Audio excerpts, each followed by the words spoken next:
नमस्कार. आज आपण बोलणार आहोत नोव्हेंबर 2024 मध्ये महाराष्ट्रात आलेल्या एका नवीन अध्यादेशाबद्दल. हा अध्यादेश जमिनीच्या मालकी हक्काच्या एका खूप जुन्या आणि गंभीर समस्येवर तोडगा काढतो. चला तर मग हा महत्त्वाचा बदल नेमका काय आहे हे सविस्तरपणे समजून घेऊया.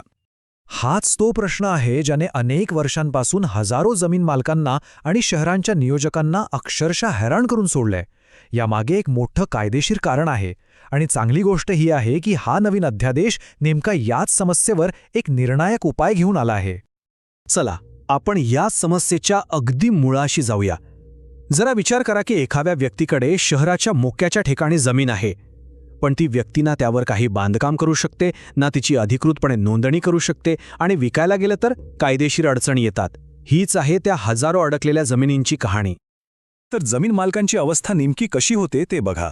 त्यांच्याकडे मौल्यवान मालमत्ता आहे, पण कायदेशीरदृष्ट्या हात बांधलेले आहेत. जमिनीची खरेदी विक्री झालेली आहे, पण सरकारी रेकॉर्डवर नावच नाही. त्यामुळे त्यांना ना बँकेकडून कर्ज मिळतं ना बांधकाम परवाना.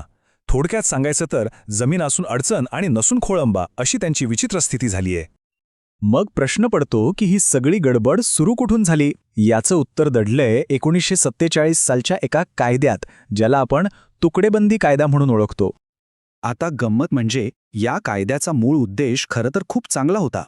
1947 साली हा कायदा आणला गेला तो शेतजमिनीचं संरक्षण करण्यासाठी.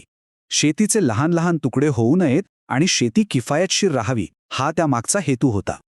तर मग हा तुकडा म्हणजे नेमका काय? सोपा आहे. सरकारने प्रत्येक भागातील जमिनीच्या प्रकारानुसार शेतीसाठी एक किमान क्षेत्र ठरवून दिलं आहे. त्या ठरवलेल्या क्षेत्रापेक्षा लहान असलेल्या कोणत्याही जमिनीच्या भागाला तुकडा मानलं जातं आणि अशा तुकड्यांची खरेदी विक्री करण्यावर या कायद्याने बंदी घातली होती. पण जसा जसा काळ पुढे गेला, शहरं वाढू लागली आणि मग इथूनच खरी अडचण सुरू झाली. शेतीसाठी बनवलेला हा जुना कायदा आणि शहरांच्या नवीन गरजा यांच्यात एक मोठा संघर्ष निर्माण झाला. बघा, एका बाजूला होता 1947चा कायदा, ज्याचा उद्देश होता मोठी शेतजमीन टिकून ठेवणे, आणि दुसऱ्या बाजूला होती शहरांची आजची गरज, म्हणजे घरं आणि उद्योगधंद्यांसाठी लहान लहान अकृषिक भूखंड. त्यामुळे कायद्याचा उद्देश आणि प्रत्यक्षातली गरज यात खूप मोठी तफावत निर्माण झाली. आणि याचा थेट परिणाम काय झाला? शहरांच्या आजूबाजूच्या परिसरात लोकांनी गरजेनुसार लहान भूखंड खरेदी तर केले, पण तुकडेबंदी कायद्यामुळे या व्यवहारांची सरकारी दप्तरात कधी नोंदच झाली नाही. म्हणजे लाखो व्यवहार कायदेशीररित्या अधांतरी राहिले. आता ही समस्या एवढी मोठी झाली होती की सरकारला यात लक्ष घालावंच लागलं. वेळोवेळी ती सोडवण्याचा प्रयत्नही झाला, पण ते प्रयत्न यशस्वी का झाले नाहीत तेही पाहणं महत्त्वाचं आहे.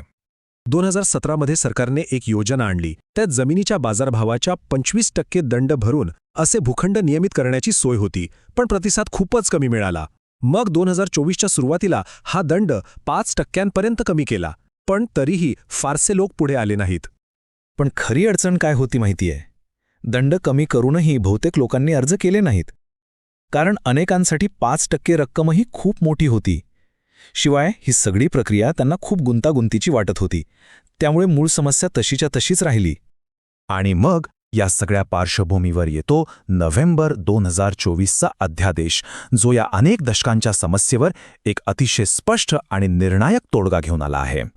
आणि या अध्यादेशातली सगळ्यात मोठी, सगळ्यात महत्त्वाची गोष्ट काय आहे? तर ती ही आहे, नियमितीकरणासाठी लागणारा दंड 0%. हो, अगदी बरोबर ऐकलंय. 0 पेनल्टी, कोणताही दंड भरायचा नाहीये. अगदी कायद्याच्या भाषेत सांगायचं तर अध्यादेशात स्पष्टपणे म्हटलं आहे की आता कोणताही दंड किंवा प्रीमियम न आकारता हे व्यवहार कायदेशीर मानले जातील. हा खरोखरच लाखो लोकांसाठी खूप मोठा दिलासा आहे. तर मग याचा फायदा नेमका कोणाकोणाला होणार आहे? चला बघूया.